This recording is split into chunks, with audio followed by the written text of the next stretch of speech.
Pushpanjali, the modern fashion and extensive range of girls and women's wear. Branded company Spykar, Levi's and Desi Belle के आकर्षक एवं extensive jeans, kurti, top और branded ladies wear item company discount के साथ। संपर्क करें Pushpanjali girls and women's wear, Annaji complex, चाय के बाजू में, Balaghat. Pushpanjali, get the latest style of men's wear, branded company Blackberry, Levi's, Mufti, Spykar, Nostrum, Monte Carlo की latest shirts, jeans, trousers and more unbelievable clothes for all category men's and youngers। समय पर सभी brands पर आकर्षक discounts एवं offer उपलब्ध।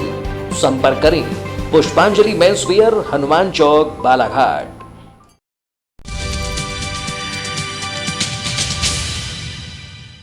मोयल नगरी भरवेली में बीते दिवस एक युवक की नरसंस हत्या के मामले में पुलिस ने 4 लोगों को गिरफ्तार किया है। इनमें 2 आरोपी अपचारी बालक भी शामिल है। वही अन्य आरोपियों की पुलिस के द्वारा तलाशी की जा रही है। गौरतलब है कि दशहरा पर्व के दिन दीपक बाहेश्वर अपने घर से जन्मदिन पार्टी मनाने के लिए निकला था। इसी दौरान पुरानी रंजिश के चलते कुछ लोगों ने भरवेली के वार्ड नंबर 8 में नाले के पास हमला कर उसे मौत के घाट उतार दिया था। घटना के बाद से ही आरोपी फरार थे, जिनकी पुलिस के द्वारा तलाशी की जा रही थी। इसी कड़ी में आज पुलिस ने 4 आरोपियों को गिरफ्तार किया, जिनमें अमरदीप उर्फ अमजद ब्रह्मे, कुलदीप ब्रह्मे और अन्य 2 नाबालिग बालक भी शामिल है। बताया जा रहा है कि पुलिस के हत्थे चढ़े सभी आरोपी आदतन अपराधी हैं। मारपीट, जुआ, सट्टा और बलवा जैसे अपराधों में ये पहले भी शामिल रह चुके हैं।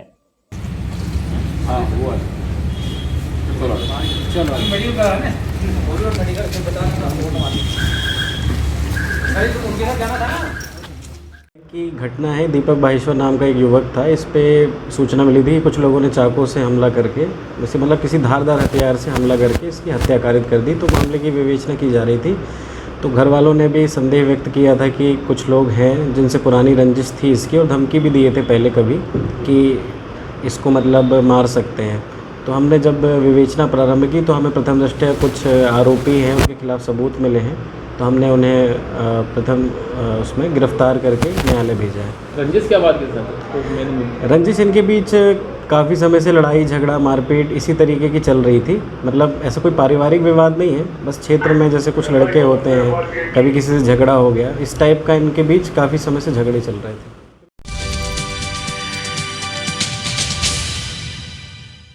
गोंदिया बालाघाट मार्ग पर सालेटेका के पास एक सड़क हादसे में महिला सहित 3 लोग घायल हो गए, जिनमें एक व्यक्ति की उपचार के दौरान अस्पताल में मौत हो गई। जानकारी के अनुसार रविवार दोपहर में बिसोनी निवासी श्याम सुंदर पिता झनक सोनवाने 52 वर्ष अपने भतीजे सुधीर पिता गणेश सोनवाने 27 वर्ष के साथ बिसोनी से माझापुर रिश्तेदारी में जा रहे थे। इसी दौरान सालेटेका के पास सुमो कार और 2 स्कूटी के बीच भिड़ंत हो गई, जिससे 3 लोग घायल हो गए।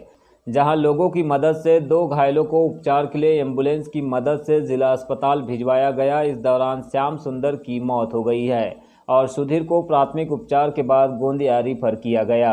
बताया जा रहा है कि घायल महिला रायपुर निवासी है, जो किसी कार्यवश बालाघाट आई थी, जिसकी स्थिति भी गंभीर बनी हुई है।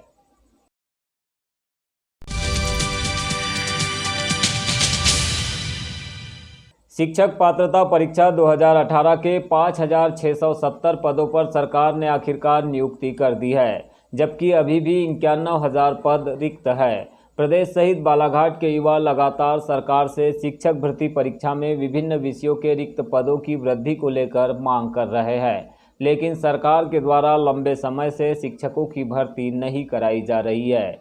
ओबीसी महासभा ने इसी को लेकर अब सड़क पर उतरकर आंदोलन करने की तैयारी प्रारंभ कर दी है। आज जिला मुख्यालय में शिक्षक भर्ती के चयनित साथियों ने ओबीसी महासभा जिला अध्यक्ष सौरभ लोधी के साथ बैठक कर आगामी रणनीति बनाने पर विचार किया, जिस पर सभी ने सहमति प्रदान कर एकजुटता से संघर्ष करने की बात कही है।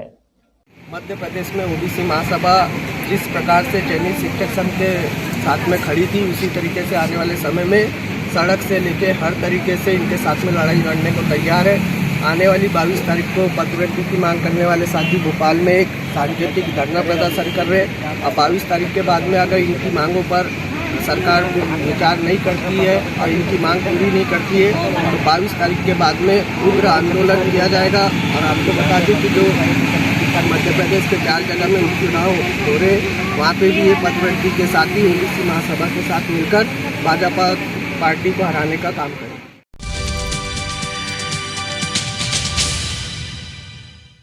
महंगाई के मुद्दों पर मुखर तरीके से आंदोलन कर सत्ता हासिल करने में कामयाब रही भाजपा सरकार के सामने आज सबसे बड़ा मुद्दा इसी महंगाई का बना हुआ है। इसी मुद्दे पर आज हमने शहर के पेट्रोल पंप और सब्जी मार्केट में गृहिणियों के साथ अन्य लोगों से चर्चा की। लोगों ने सरकार पर सीधे हमला किया है। कुछ लोगों ने कहा है कि यह सरकार तानाशाह है, इसे महंगाई से परेशान जनता की कोई फिक्र नहीं। तो कुछ एक लोगों ने यह भी कहा है कि भारत में मुख्यधारा के मीडिया के द्वारा कोई रोल निभाया नहीं जा रहा है। पहले जब महंगाई बढ़ती थी तो इसी मीडिया पर दिन रात हो हल्ला और डिबेट चर्चा होते रहती थी, लेकिन आज जब लोग विरोध करते हैं तो उन्हें देशद्रोही भी कहा जाता है। महिलाओं ने कहा है कि महंगाई की वजह से उन्हें कहां पर कम खर्च करना है कुछ भी समझ नहीं आ रहा है। पति पत्नी दोनों के कमाने के बावजूद एडजस्टेबल जीवन बिताना पड़ रहा है। पड़ा आपके जीवन में ये महंगाई बढ़ने से बहुत फ़र्क पड़ रहा है। हमारी खुद स्थिति डामाडोल लग रही है। हम दोनों मिलके कमा रहे हैं, लेकिन हमको वही है कि घर के खर्चों में कहाँ कम करें ये समझ नहीं आ रहा है। किस तरह से एडजस्ट और मैनेज करते हैं? बचत नहीं हो रही है जी। तो क्या है सर, जैसे हम पहले जो सब्जी खाते थे 1 किलो, वो अब आधा ही किलो समझो, लगभग एक आदमी के भार बहुत पड़ रहा है। महंगाई तो महंगाई है, सरकार को तो कम करना चाहिए सर। सरकार को कम करना, पर सरकार तो सुनने को खाली नहीं है किसी की। हाँ, तानाशाह सरकार है। तानाशाह है, समझ में आ रहा है बिल्कुल। अरे बिल्कुल। कैसे आपको अंदाज़ा हुआ सरकार तानाशाह है? तानाशाह भाई, जब पब्लिक की नहीं सुनेगी तो तानाशाह नहीं तो क्या है? पब्लिक से चुनी हुई सरकार है, पब्लिक की नहीं सुनेगी तो तानाशाह नहीं हुआ तो क्या हुआ? क्या नहीं भैया, इसके पीछे तो भी ऐसे 2 कारण हैं। एक तो लोग बाग अपनी बात तो भी सोशल मीडिया में रख रहे हैं, ये बात से आप बिल्कुल भी मतलब अपने ऊपर मत लेना। जी। लेकिन मत देश का मीडिया जो काम करना चाहिए वो काम नहीं कर रहा है। इसकी वजह से लोग बाग नहीं बोल रहे हैं। कहीं ऐसा तो नहीं कि लोग भी डरे हुए हैं? हाँ, लोग बाग भी डरे सहमे हैं, क्योंकि आजकल धाराएं लगवा दी जाती हैं और डर की वजह क्या मानते हैं आप? और उनको देशद्रोही कहा जाता है, उनको तो भी ऐसा बोला जाता है कि मीडिया भी कहीं ना कहीं ऐसा लग रहा है आपको कि जो महंगाई बढ़ रही है उसके ऊपर में खुलकर डिबेट नहीं कर, उसके ऊपर खुल के ऊपर वो भी नहीं बोल रहे हैं। ऐसा लग रहा है सरकार के दबाव में, उसके साथ में जैसे मतलब अमिताभ बच्चन, जैसे अक्षय कुमार जी हैं, जो कि पहले बोला करते थे, बिल्कुल बोला करते अब आजकल उनका तो कोई ट्विटर में कोई अकाउंट दिख नहीं रहा है ऐसा कुछ बोलते हुए। और आगे जाके और ऐसे ही रहेगा तो महंगाई आप तो देखना, मेरे को लगता है 150 रुपये लीटर पार कर जाएगा।